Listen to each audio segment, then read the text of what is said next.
All right, I'm going to demonstrate for you now a new parameter in Beast in 1.01 that gives you direct control over the phase relationship between the sub-oscillator and the main oscillator. In the original version of Beast, the phase control, which is called phase warble, it was basically just a unipolar value, so it went from 0 to 100. And when it was at 0, basically the sub-oscillator and the main oscillator were in phase lock, where basically they're in a predetermined phase relationship that is optimal between the two oscillators. So if I'm adding sub-oscillator and it's phase locked, right now phase warble is phase locked at 0, this is what happens. Basically, as you see there, basically it makes like a, that's the sine sub-oscillator. It makes like a saw sine. So the main oscillator is a saw and the sub-oscillator is sine.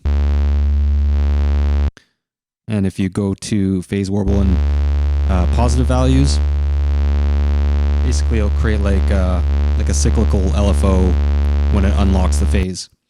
But now in minus values, it gives you direct control over the phase relationship between the two oscillators. And so sometimes it's more obvious when using the square sub-oscillator, something like that.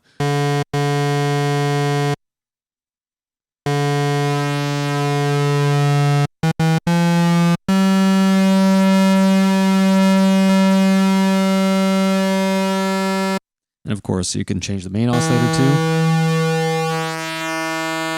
Find all sorts of interesting waveforms.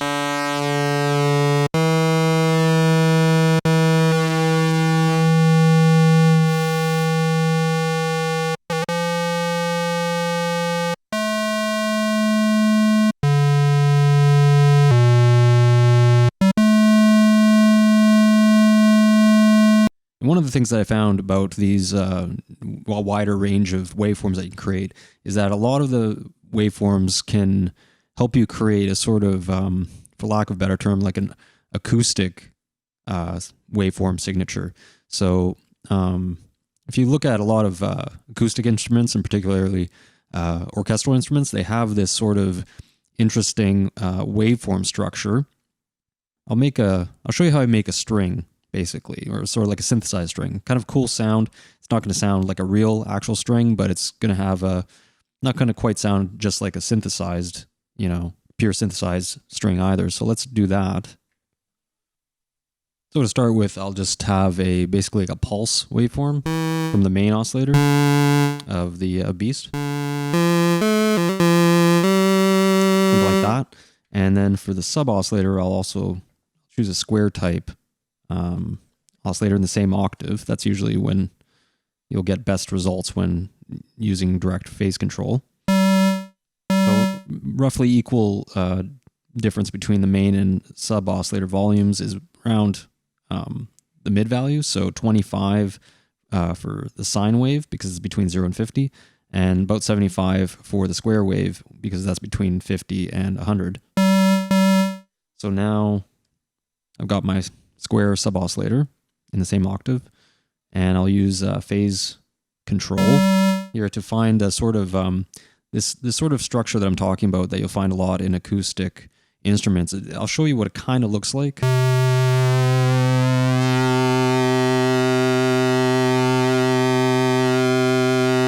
Something like that, where basically you're seeing here a square and a pulse immediately following the wave cycle. And a lot of these acoustic instruments seem to have that sort of, with some variation, and you can get, again, a base foundation for a lot of different acoustic instruments with this sort of technique. But this is basically how you'll find it, regardless of if it's a square waveform or if it's more curved waveforms like saws or sines or whatever. You can find lots of variations, but this is a sort of a common denominator, this sort of structure. So you find something that sort of sounds whatever you're going for, something woody or brassy or whatever.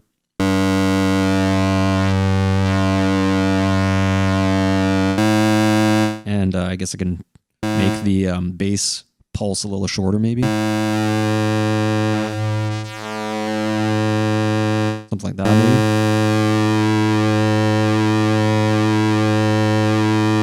And you hear there's this kind of variation that happens when the phase is changed.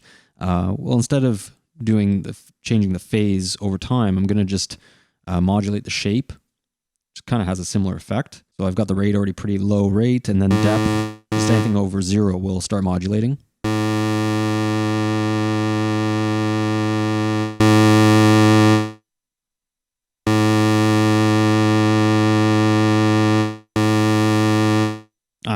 The pulse is all the way up, so that's why it's not working.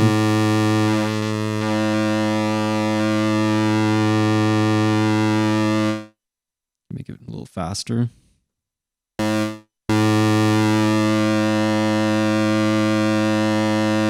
maybe you can get like a vibrato effect, and you can sort of stack these effects to find a sort of a more natural sound.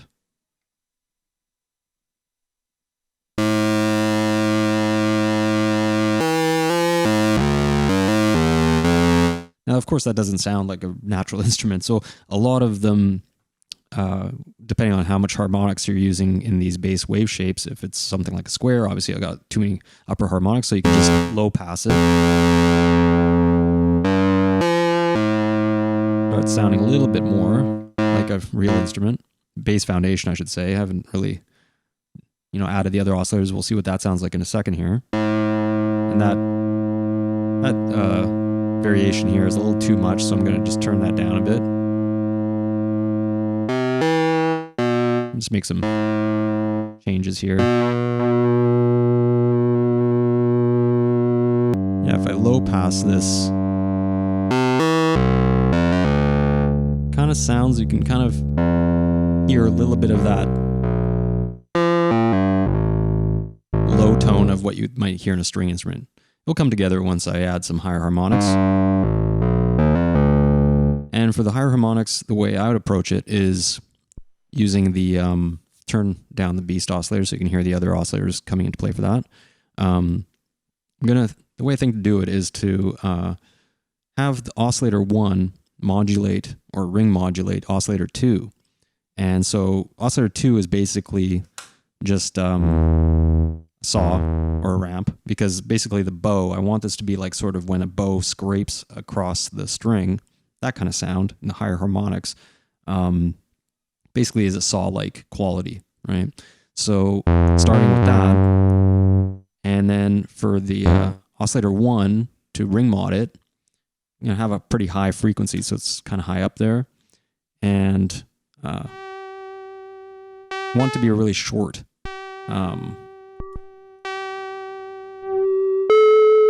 So basically, like a very thin pulse, which in a higher range kind of sounds, well, when you go all the way up, it's basically, it disappears. So I'm gonna somewhere around there.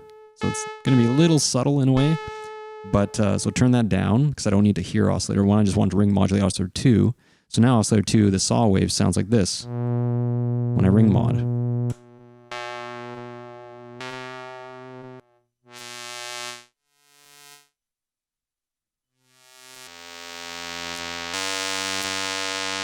So basically that renders this sort of sound.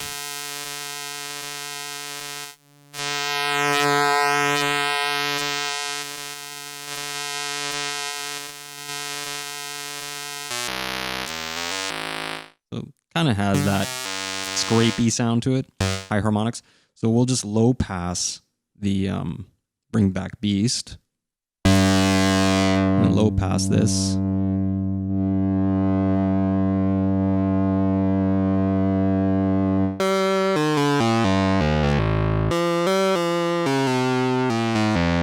And, it's getting there. So change the attack so it's like glides in, slides in, sorry.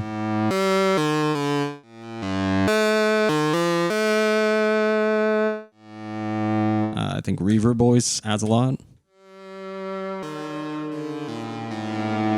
And make it polyphonic.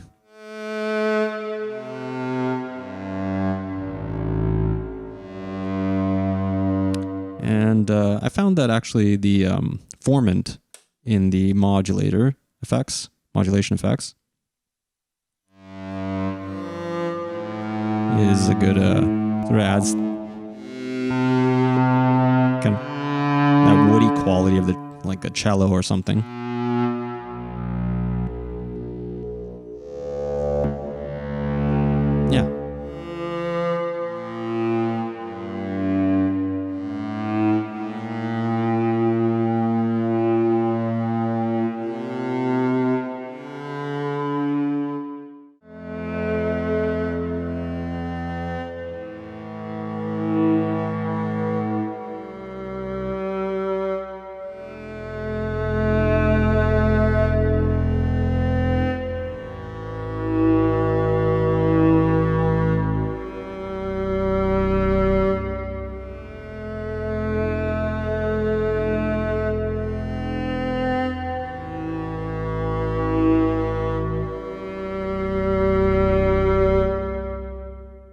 And yeah, so you can make a wide range, I found, of these sort of acoustic, say, orchestral instruments or otherwise. And so I created a bunch of other patches for Beast 1.01. Some of the more sort of a natural instrument sounding ones, like a flute.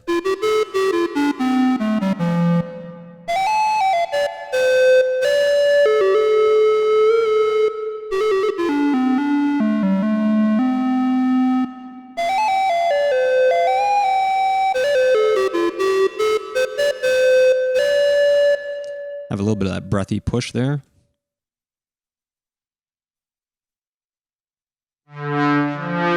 Another sort of stringy sound.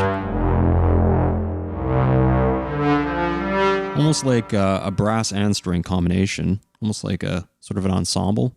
I don't know. Of course, these are sort of synthesized sounding, which I also think is kind of cool. You don't want to sound too realistic, because might as well just use a sample for that.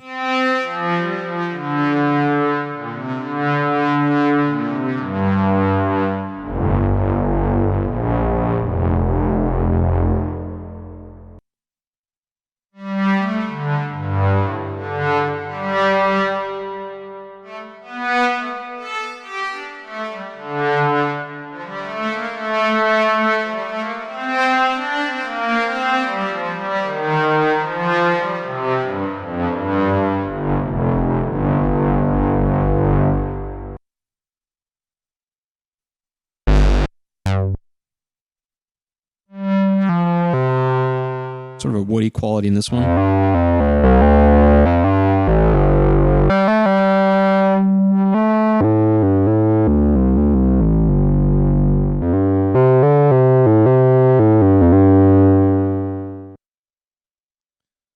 And also, yeah, it doesn't have to be, anything too realistic sounding. You could do very synthesized sounding strings and otherwise.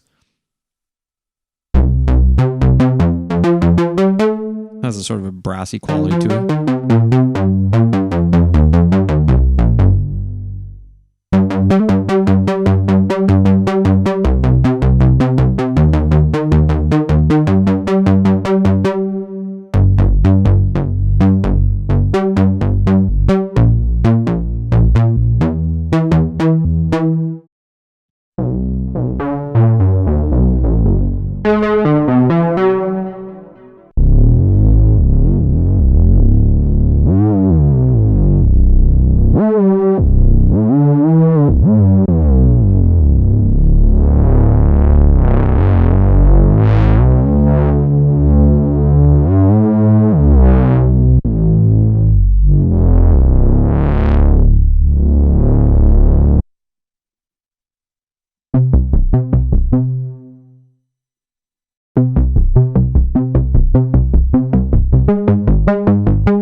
All right, so that's a few of the new patches that are new to Beast version 1.01, and in particular demonstrating some of the things you can do with the new feature of phase control. If you have any questions, feel free to drop a comment.